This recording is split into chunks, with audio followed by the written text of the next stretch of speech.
tanghali po. Oras na para sa maiinit na balita.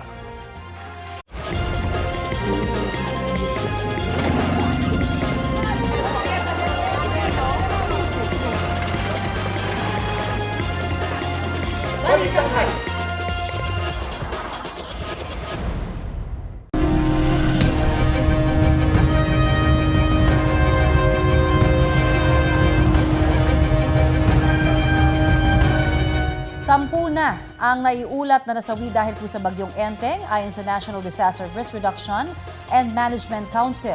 Kasunod yan ang pagtawid ng bagyo sa Luzon kung saan ilang lugar ang binaha at napinsala. Sabi po ng NDRRMC, subject for validation ang datos sa mga nasawi. Sampu rin po ang naitalang sugatan. Wala namang naiulat na nawawala. Sa Naga, Camarines Sur, 2 ang kumpirmadong nasawi. Ayon sa City Disaster Risk Reduction and Management Office, isang lalaki ang nakuryente habang naghihintay na mailikas at isang babaeng sanggol na nahulog mula sa kama habang sila'y binabaha. Dahil po sa malawakang pagbaha, isinailalim sa state of calamity ang Naga. 16 na barangay ang binaha. Sabi ng lokal na pamahalaan, nagkasabay kasi ang malakas na ulan at high tide sa Bicol River na konektado sa San Miguel Bay sa Camarines Sur kaya tumaas ang baha. Sa Biri, Northern Samar naman, may 2 nasawi sa pagguho ng lupa sa Barangay Santo Niño. Na-recover ang kanilang katawan sa paghahanap ng mga otoridad kahapon. Mahigit 20 oras ang nakalipas nang mangyari ang landslide. Base sa Office of Civil Defense ng Region 8, may 4 ding sugatan sa insidente na dulot ng tuloy-tuloy na pagulan bunsod ng bagyong Enteng.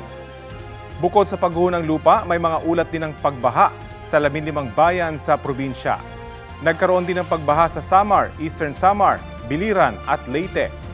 Sa datos ng OCD-8, halos 20,000 tao ang naapektuhan ng baha at pagguho ng lupa sa rehiyon. Kaugnay po niya, narito po ang class suspensions ngayong Martes. Kanselado ang pasok sa lahat ng antas sa mga pampubliko at pribadong eskwelahan at opisina sa gobyerno sa Metro Manila at Calabarzon ayon sa Presidential Communications Office. Gayon din po sa La Union, Abra, Ilocos Sur at Nueva Vizcaya.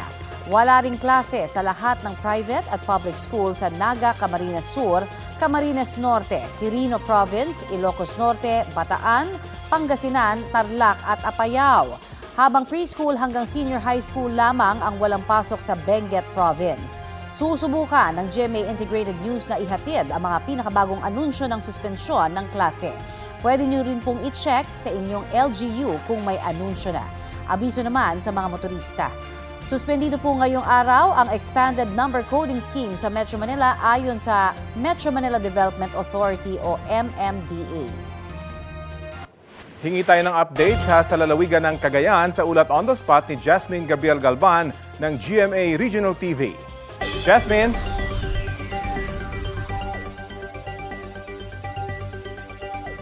Rafi, magdamag naranasan ang pabugso-bugsong hangin at panakanakang pag-ambon sa malaking bahagi ng Cagayan. Bunsod niyan, inilikas ang 110 individual mula sa mga bayan ng Santa Ana, Claveria, Bagao at maging sa bayan ng Gataran. Pero ngayong umaga, Rafi, ay pinayagan ng makauwi yung mga evacuees since maganda naman na yung panahon province-wide. Actually, sa monitoring ng PDRRMO ay maganda na yung weather conditions sa malaking bahagi ng Cagayan. Kaya naman balik na rin yung klase ng mga estudyante sa iba't ibang mga paaralan sa probinsya ng Cagayan. Sa kabila ng maayos na panahon, hindi pa rin pinahihintulutan ang pagbiyahe ng ferry boat at paglaot ng mga mangingisda. Sa ngayon, walang reported na pagbaha sa mga low-lying areas sa Cagayan. Possible ang lahat ng kalsada at maging ng tulay nasa below normal level din ang antas ng mga major river system dito sa probinsya. Samantala mga kapuso, nasa signal number 2 pa rin po ang western portion ng Cagayan habang signal number 1 ang nalalabing bahagi ng probinsya. Yan muna ang latest mula dito sa probinsya ng Cagayan. Balik sa iyo, Rafi. Maraming salamat at ingat, Jasmine Gabriel Galban ng GMA Regional TV. Maging ang hanap buhay ng ilang residente sa Bacoor, Cavite napuruhan sa pananalasa ng bagyong Enteng. Balitang hatid ni Bea Pinlac. Madilim, maulan at binabaha pa rin. Yan ang bumungad sa amin kaninang madaling araw sa Barangay Aniban 1 sa Bacoor, Cavite. Mahigit isang araw nang iniinda ng mga residente ang perwisyong dulot ng malakas na ulan at baha sa kani-kanilang mga bahay. Ang kailangan po talaga namin dito, kuryente. Kuryente po talaga. Ayan, nire-request namin. Kanina po kami tawag ng tawag. Si Nanay Janeline naman nilusong na ang baha kasama ang mga anak niya para mga ibang barangay muna habang wala pang kuryente sa kanilang bahay. Siyempre, apektado talaga. Mahirap pag walang kuryente. Siyempre, yun yung pangunahing kailangan ng mga tao. Naglakad muna kami paano. No choice naman kami. Lang kami, ng kuryente. Bukod sa kuryente, apektado rin daw ng ulan at baha ang kanilang mga hanap buhay. Matumalon kasi walang pasahero sumasakay sa sobrang lalim ng tubig. Lagpas, upuan ng tubig kahapon. Yun po yung dulot ng baha dito sa amin. Parang natigil yung hanap buhay namin sa sidecar, paninda, tinda sa palengke, ganon. Bea Pinlac, nagbabalita para sa GMA Integrated News.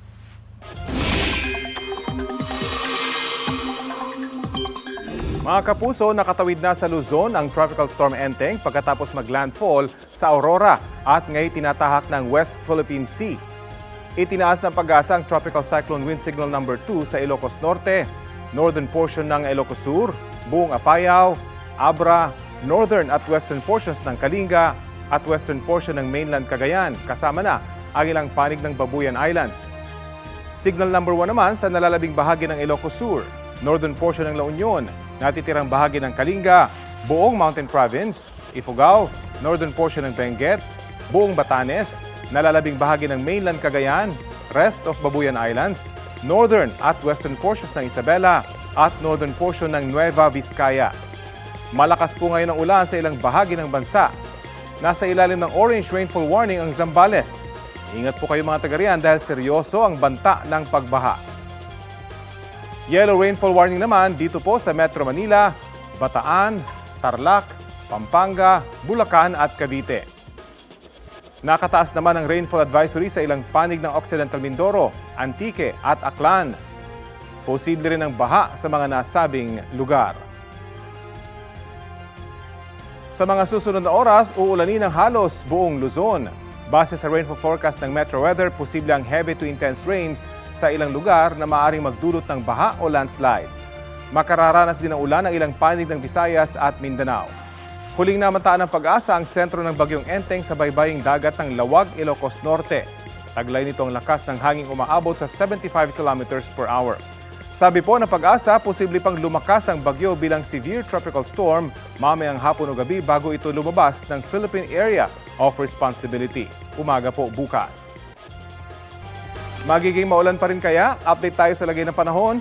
Kausapin natin si Pag-asa Assistant Weather Services Chief Chris Perez. Magandang umaga at welcome sa Balitang Hali. Magandang umaga, Rapi, at sa lahat po na ating mga taga-subaybay. Maghahatid pa rin po ba ng mga pagulan ng Bagyong Enteng at anong direksyon ang tinatahak nito bagamat palabas na ng bansa? Rapi, sa ngayon nga nasa dagat ito dito sa may bandang kanlurang bahagi ng Ilocos Region at inaasahan natin na posibleng bukas ng umaga ituloy na itong lalabas sa northwestern boundary ng ating air responsibility. Subalit dahil malawak ito, inaasahan pa rin natin na posible pa rin ito magdulot ng mapag-ulan ngayong araw sa buong Ilocos Region. Yung tinatayang 100 to 200 millimeters of rain, heavy to intense na paulan. Asahan pa rin ng mga kababayan natin dyan sa may bandang Ilocos Region. Kaya gaya nga ng nabanggit nyo kanina, meron tayong mga lugar na may warning signals number 2 in 1. Nandyan pa rin yung paalala natin na mag-ingat yung mga kababayan natin sa mga nabanggit na lugar sa mga posibleng pagbaha, lalong-lalo na po yung nakatira sa mababang lugar. At mag-ingat din sa mga posibleng pagguho ng lupa sa mga kababayan nating nakatira na malapit po sa mga paanan ng bundok. Samantala, posible rin makaranas ng pag-ulan itong Cagayan Valley at Cordillera Administrative Region ngayong araw ng mga ulan na magre-range sa moderate to heavy, 50 to 100 millimeters of rain, Rapi. Ini-enhance pa rin ba nitong si Enteng yung iba pang weather system dyan sa area, lalo pang pwedeng lumakas itong bagyo? Sa ngayon, Rafi, ang nakikita nga natin ay patuloy naman pinag-iibayan ni Enteng yung habagat na siyang nagdudulot ng pag-ulan hindi lamang dito sa Metro Manila, kundi maging sa ilang bahagi ng Central and Southern Luzon area, particular na yung mga lalawigan nga sa kanlurang bahagi nito. Kaya aside dito sa Tropical Cyclone Bulletin natin, Rafi, nagpapalabas din tayo ng weather advisory para bigyang abiso yung mga kababayan natin sa mga lugar na maapektuhan ng mga habagat sa mga araw na ito. Paano po ba nagpapasya ang Pag-asa kung mananatili o alisin na sa ilalim ng storm warning signal ang isang lugar? Well, Rafi, ang nangyayari kasi niyan, may projected tayong or tinataya tayong lawak ng malalakas na hangin na dala ng bagyo. Halimbawa, in the next 24 hours, yung radius ng hangin na posibleng magwaran ng isyo sa warning signal number 1 ay abot sa Metro Manila, 24 to 36 hours, mag-hoist tayo or magtataas tayo ng warning signal number 1 sa Metro Manila.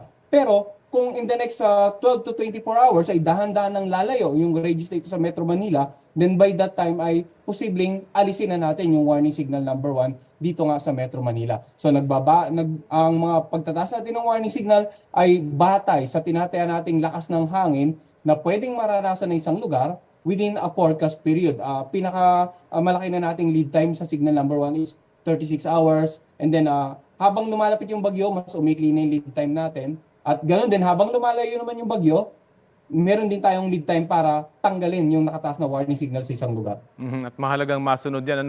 Nalubog po sa baha yung maraming bahagi ng Rizal na hindi naman dati binabaho, kaya hindi ganun katindi yung pagbaha. Sa inyo pong monitoring, gaano karaming ulan ba yung ibinuhos sa bahagi ng Antipolo, Tanay at yung mga kalapit na bayan? Well, dito sa Tanay, yung ating weather station nakapagtala ng 160 millimeters of rain. Nagre-range yan sa moderate, halos heavy na paulan. Sa Tanay station natin yan. Samantala sa ilang bahagi naman na nabanggit nyo, for example, sa may bandang Rizal, yung ating automatic rain gauge nakapagtala ng 67 millimeters of rain the last 24 hours. Sa may bandang Antipolo naman, 55 millimeters of rain. Nagre-range naman to na slight to moderate. Nga, dapat alalahanin mga kababayan natin, Rafi, na yung magiging epekto sa kanilang lugar ay magbabatay din hindi lamang sa dami ng ulan kundi sa mga pagbabagong nagaganap din sa kanilang kapaligiran. Kung nagkaroon ba ng development, for example, yung mga dating malalawak na bukirin na pinupuntahan ng mga tubig ulan ay naging mga highly urbanized area na, then likely mas tataas talaga ang tsansa na magkaroon ng mga pagbaha sa kanilang lugar. Depende sa ibabagsak ng ulan. So from time to time, mako-consider din natin na, for example, nung ilang dekada, ganito yung dami ng ulan, pero hindi naman agad nagbaha.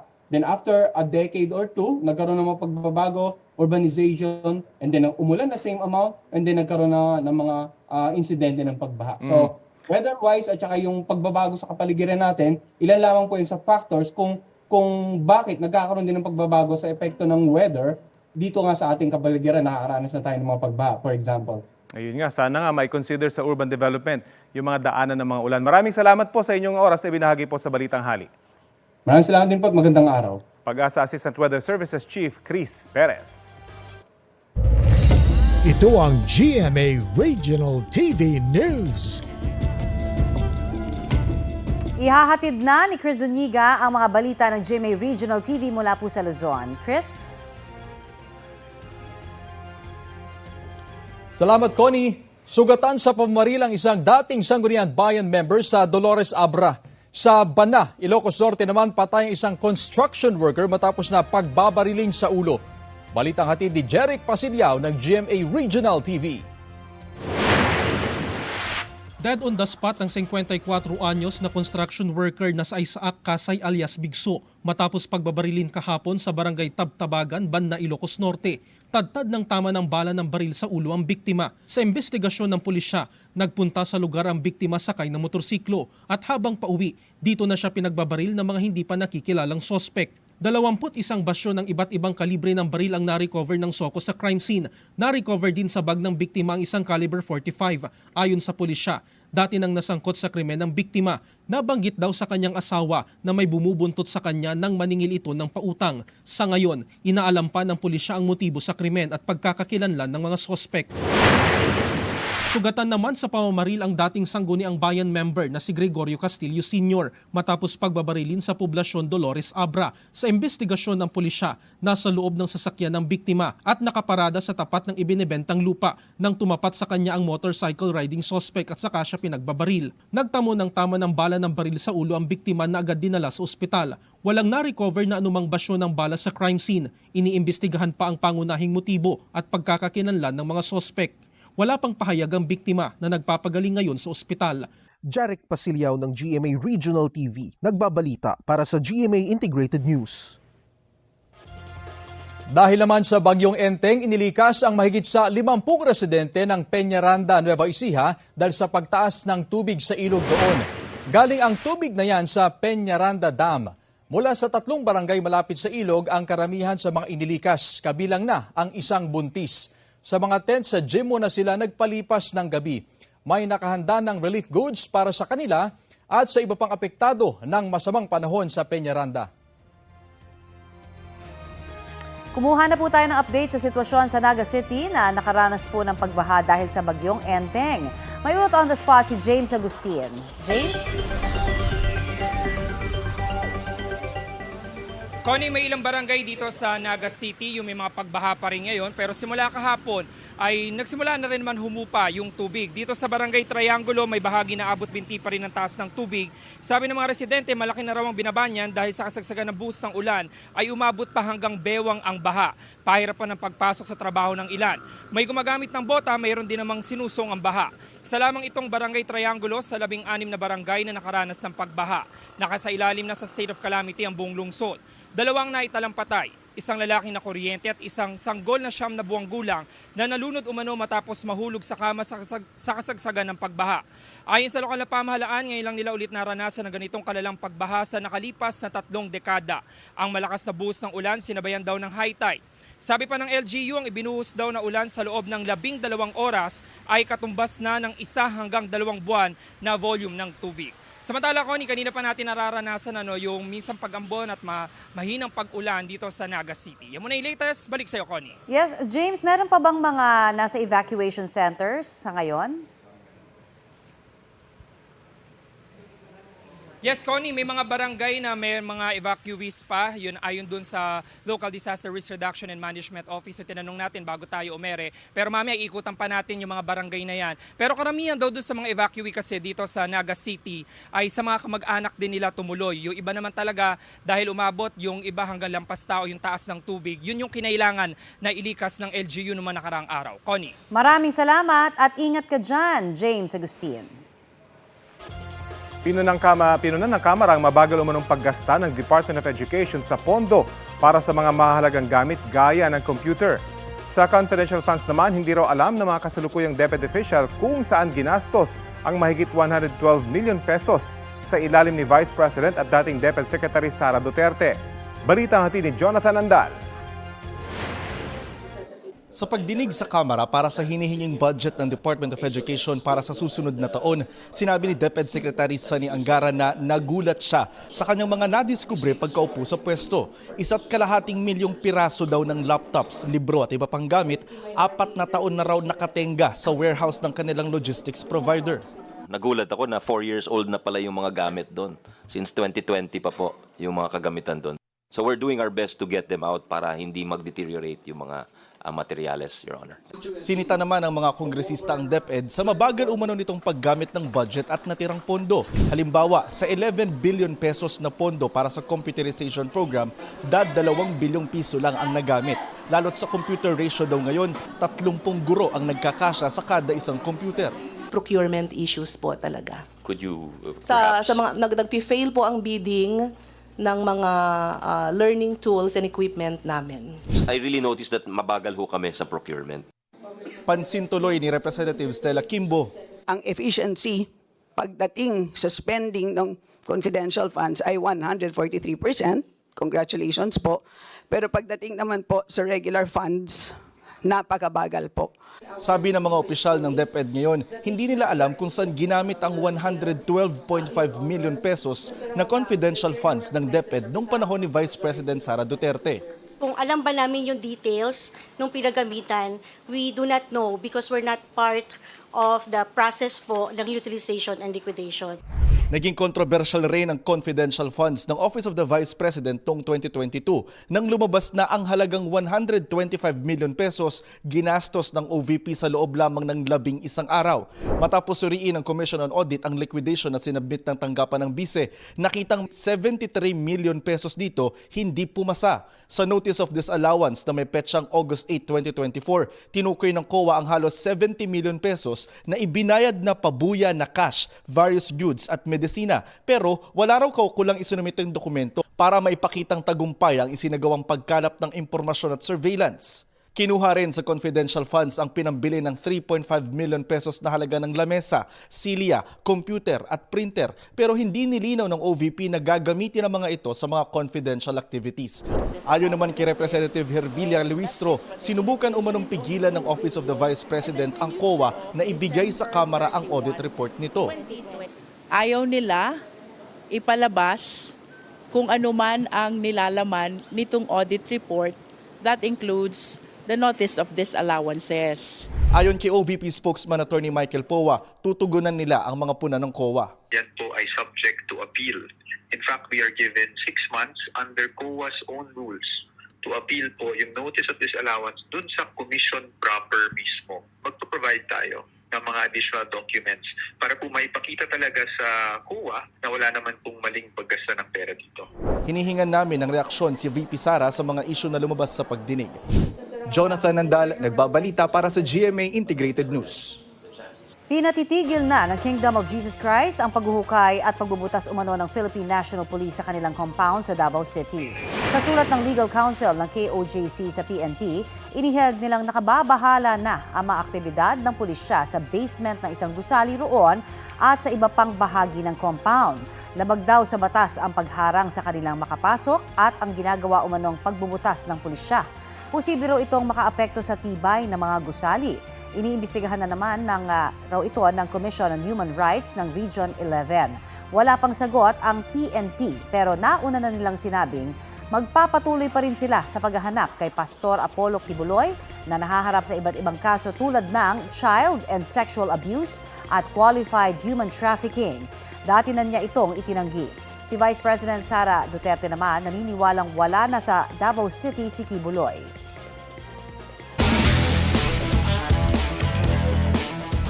Sixth place si Pinoy Paralympian swimmer Ernie Gawilan sa 2024 Paris Paralympics. Sa finals ng men's 400-meter freestyle, S7 nagtapos si Ernie sa loob ng 5 minutes and 3.18 seconds. Panalo sa kompetisyon ng para-swimmer ng Italy. Bago yan, nauna nang lumaban si Ernie sa SM7 men's 200-meter individual medley heats noong Sabado, kung saan bigo siya mag-advance matapos mag-last place sa oras na 2 minutes and 56.39 seconds.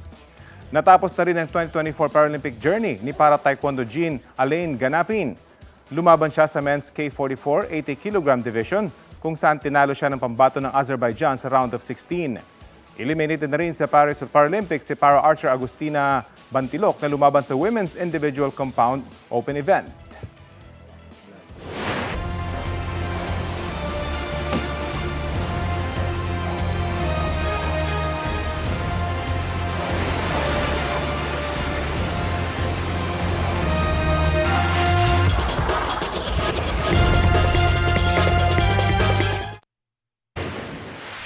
Kita sa CCTV ang dalawang lalaking yan na naglalakad sa gilid sa Antipolo Rizal.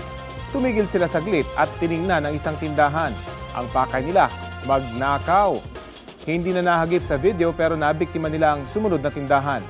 Nagpanggap daw ang dalawa na bibili ng itlog at saka ninakaw ang kita ng tindahan na abot sa 20,000 piso. Arestado ang isa sa dalawang suspect habang pinaghahanap naman ang kasama niya. Inihahanda na ang reklamong isasampa sa naarestong suspect. Git niya, nadamay lang siya sa krimen.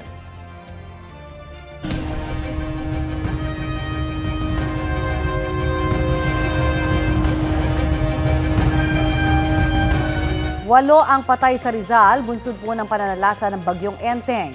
Sa panayam ng unang balita sa Office of Civil Defense, karamihan daw sa kanila ay mga taga-Antipolo.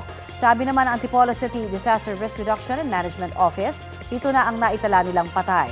3 ay natabunan ng gumuhong lupa sa sitio Hinapaw. May 3 ring nalunod sa iba't ibang bahagi ng lungsod. At may isa ring nasawi matapos tangayin ng baha ang kanilang bahay. Ang 4 na kaanak niyang kasama sa bahay patuloy pang hinahanap. Sa Morong Rizal, may isa ring nawawala. Nalubog din po sa baha ang iba pang lugar sa Rizal gaya ng Cainta at Panay.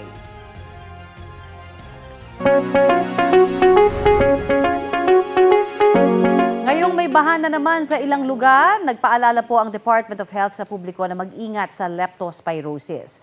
Marinig po ang tubig baha kaya hanggat maaari, iwasan po sana ang paglusong.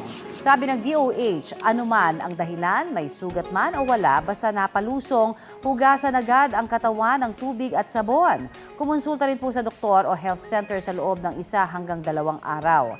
Ang mga gamot na prophylaxis at doxycycline, naka-price freeze pa rin po hanggang September 23. As of August 17, 2024, mahigit 3,000 kaso ng leptospirosis ang naitala sa buong bansa. Kaugnay naman po sa epekto ng bagyong Enteng sa Naga, Camarines Sur, kausapin po natin si Naga City Mayor Nelson Legacion. Magandang umaga at welcome po sa Balitang Hali, Mayor. Magandang umaga po, Ms. Connie, at sa lahat po ng nakikinig, nanonood ng inyong programa. Magandang umaga po. Gaano ho katindi yung effect ng bagyong Enteng sa inyong pong probinsya para magdeklara ho kayo ng state of calamity? Yung dito po sa Naga, noong lalong-lalo na noong kasagsagan po noong bagyo, ay maraming lugar na dati hindi naman binabaha pero binaha. I see. Kaya kumbaga, unusual po yun sa amin. May mga lugar na sadyang pag malakas yung tubig o kaya pag may bagyo, binabaha. Pero nagulat po kami na maraming mga lugar na dati yun na nga, hindi naman binaba, pero ngayon binaha. I see. Okay. At ngayon ay pangatlong araw na, Martes ngayon, pangalawa, papasok tayo sa pangatlong araw. Pero may mga lugar pa din na baha pa. At yun yung observation natin sa pag-ikot ngayong umaga. Kamusta po yung relief operation efforts po sa mga residenteng apektado pa rin po ng ng baha dahil po sa bagyong Enteng? Ongoing pa rin po tayo sa relief operations. Pero nagsimula po tayo kahapon pa ng umaga. Agad-agad pagkatapos po ng bagyo, sinimula natin yung pagbibigay ng ayuda sa mga evacuees at patuloy po yung ginagawa natin ngayon. Pero isusunod po natin kasi marami pong mga hindi nag-evacuate pero binaha po yung kanilang mga lugar, kanilang mga bahay. Mayroong mga lugar na hanggang dibdib, yung baha hanggang bewang. Pero ngayon, mayroon pa din hanggang tuhod. So, ibig sabihin talaga masyadong marami, malaki yung volume ng tubig na ibinagsak sa aming lungsod. Okay, sa punto pong ito, may mga kailangang tulong pa ba kayo sa national government? Mga ilan pa hong residente yan ang kailangan pong tulong? Marami po kasi ang bibigyan dapat hindi lang yung nag-evacuate, kundi ganun din yung ibang naapektuhan. Mas marami po yung naapektuhan na hindi nag-evacuate. Pinili na magstay sa kanya-kanyang bahay pero binaha po talaga. Okay, marami pong salamat sa inyo pong oras, Naga City Mayor Nelson Legacion. Marami pong salamat.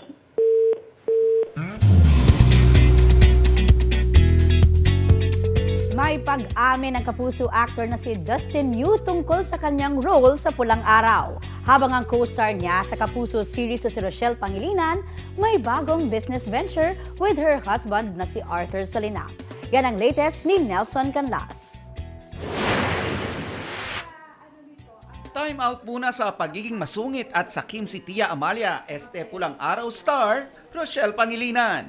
Business mode muna sila ng kanyang mister na si Pepito Manaloto star, Arthur Salinap. Sa gitna ng busy schedule, mantakin yung naisingit nila ang ice cream business na full support ang kanilang mga kaibigan na sina Glyza De Castro, Gabby Eigenman at marami pang iba. Hindi rin daw nakakalimutan ng dalawa na maging hands-on parents sa kanilang anak na si Shiloh. Para sa mag-asawa, family celebrations ang kanilang priorities kapag nagtatayo ng negosyo. Lagi kami nag-order ng ice cream. Wala kami laging mabilan dito sa QC. Naisipan namin na, bakit kaya magtayo-tayo ng dito, hub dito. So, doon nag-start. Kinumusta namin si Rochelle tungkol sa kanyang pagganap bilang si Tia Amalia sa Pulang Araw. At ngayong pumutok na raw ang gera sa serye. Oras na ba para sa soft side ng kanyang role?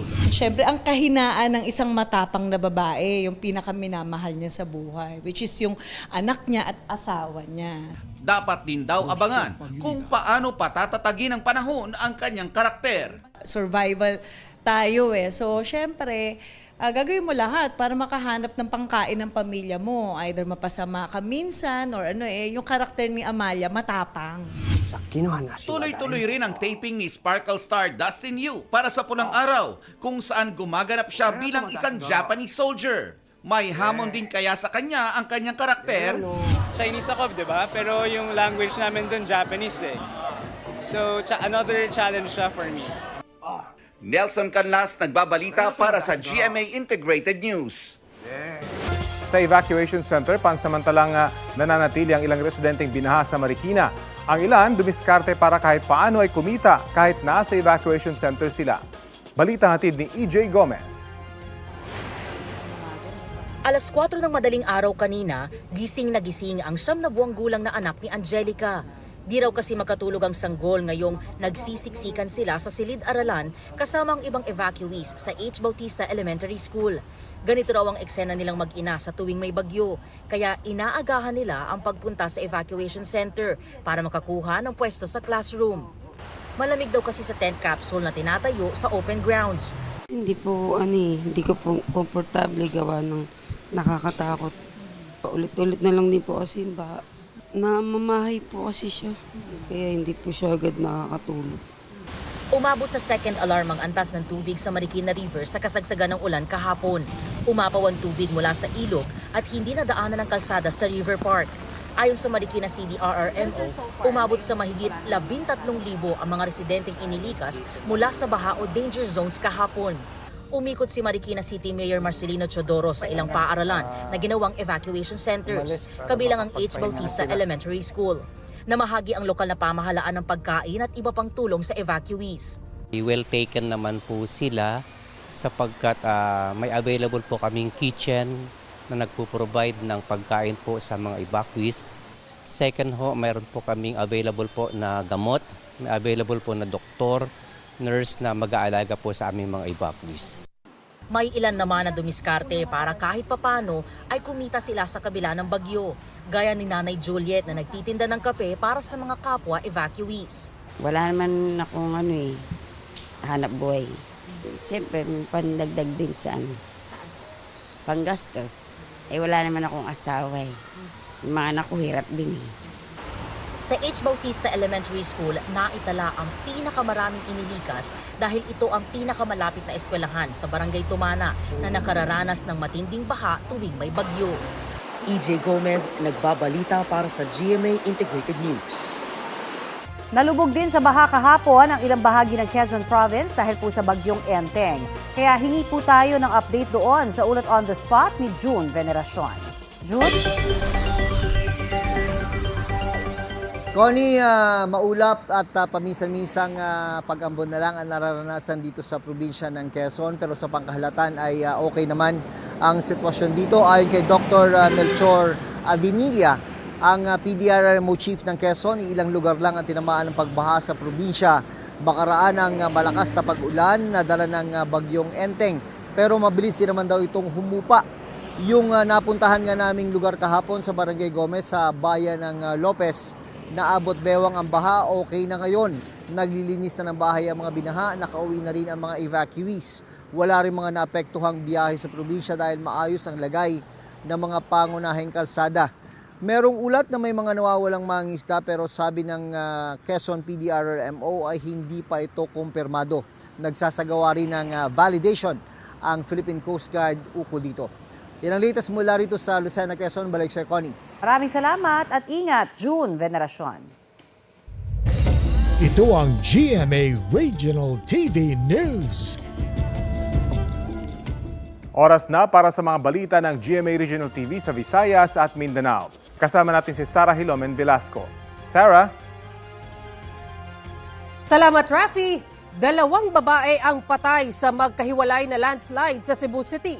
Sa Pavia, Iloilo naman, arestado ang holdupper na tumangay sa 20,000 pesos na kita ng isang tindahan. Ang mainit balita hatid ni Kim Salinas ng GMA Regional TV. Sa kuha ng CCTV sa loob ng isang convenience store sa Barangay Aganan, Pavia, Iloilo, makikita ang isang lalaki na paikot-ikot. Pumunta siya sa cashier at bumili ng eco bag. Nang ibinigay na ng cashier, Dito na siya nagdeklara ng hold up. Finally, nag-unos inis ang armas, no? Nga wala pa makilalaan ang kalibre. Kag nagdeklarar sang hold up, ginpapa ining babayi, kag gindala dito sa likod gabahin, kag ginkuha ining bintang. Mabilis na nakatakas ang sospek, tangay ang mahigit 20,000 pesos. Sa tulong ng iba pang nabiktima, naaresto na ang sospek. Todo tanggi siya sa mga paratang. Sa Cebu City, literal na nagbuwis ng buhay ang isang ina para sa kanyang anak. Nagpapa-breastfeed daw ang ina nang gumuho ang konkretong pader ng kanilang bahay sa Barangay San Jose. Dumapa umano ang ina para maprotektahan sa guho ang kanyang anak. Nasawi sa trahedya ang 26 anyos na babae, habang minor injury naman ang tinamo ng kanyang 6 na buwang sanggol.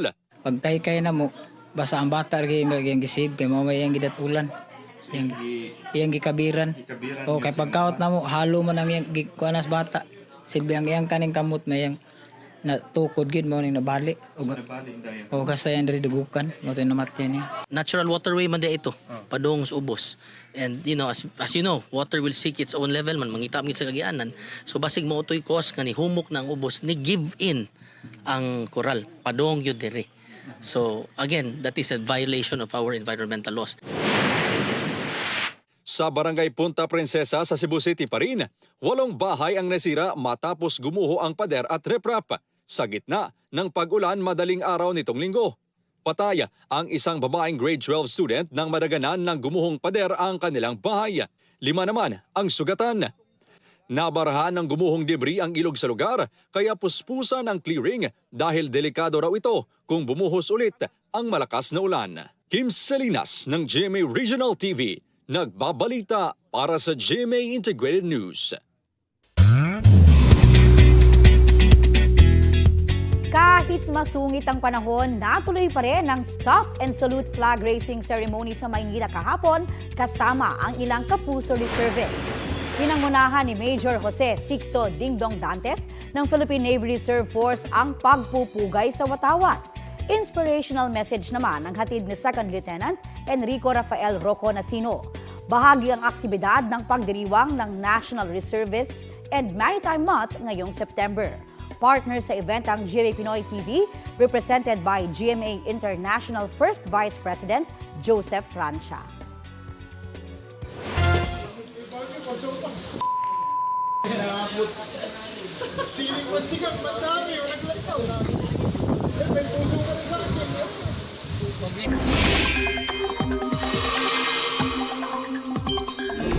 Nagpapakawala ng tubig ngayon ang Ipo Dam sa Bulacan.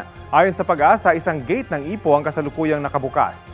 Ang water reservoir sa Buklaw at Dinga ay nakapagtala ng pagbaba ng tubig sa nakalipas na 24 oras. Tumaas naman ang water level sa Angat, Lamesa, San Roque, Pantabangan, Magat at Caliraya Reservoir. Ito ang GMA Regional TV News. Arestado ang isang lalaki sa bypass operation sa Pagadian, Zamboanga del Sur. Hinuli ng mga otoridad ang sospek sa isang inn sa Barangay Tuburan. Nasabat sa sospek ang 11 sachet ng umano'y shabu na nagkakahalaga ng mahigit 13,000 pesos. Maharap siya sa reklamong paglabag sa Comprehensive Dangerous Drugs Act. Iniimbestigahan na rin ang nakuha sa kanyang baril at magazine na may mga bala. Hindi nagbigay ng pahayag ang sospek. Nagpaabot ng tulong ang GMA Kapuso Foundation sa mga residenteng naapektuhan ng bagyong Enteng sa Antipolo, Rizal. Nagtulong po ang GMA Kapuso Foundation sa Barangay Bagong Nayon at San Isidro kahapon para mamahagi ng tulong. Nagdala sila ng food packs, lugaw at donut para sa 4,000 residente. Kaninang umaga, nagbigay na rin daw sila sa Barangay Mayamot sa Antipolo pa rin. Ngayong hapon, mamimigay rin sila sa Barangay Pinugay sa Baras, Rizal. At tuloy-tuloy pa rin po ang pagtulong ng GMA Kapuso Foundation sa mga nasalanta. Para sa inyong donasyon, bisitahin ang kanilang website. Ginawaran ng Komisyon sa Wikang Filipino ang iba't ibang ahensya ng gobyerno ng Selyo ng Kahusayan sa Serbisyo Publiko 2024. Bahagi yan ang pagpapaigting ng kampanya sa paggamit ng Wikang Filipino sa mga transaksyon sa iba't ibang ahensya ng pamahalaan. Kabilang sa mga binigyan ng parangalang Movie and Television Review and Classification Board o MTRCB, Philippine Information Agency o PIA, Department of Labor and Employment, Bureau of Workers with Special Concerns, Department of Science and Technology, Philippine Council for Industry, Energy and Emerging Technology Research and Development, Department of Agriculture, Department of Education, Department of the Interior and Local Government, Department of Environment and Natural Resources at ilang lokal na pamahalaan at tanggapan sa ilang lungsod at probinsya. Feel good na balita naman tayo mga kapuso. Tampok natin ang Dayuta family from Cavite dahil sa kanilang heartwarming moments. Heto ang ganap nilang usap-usapan online.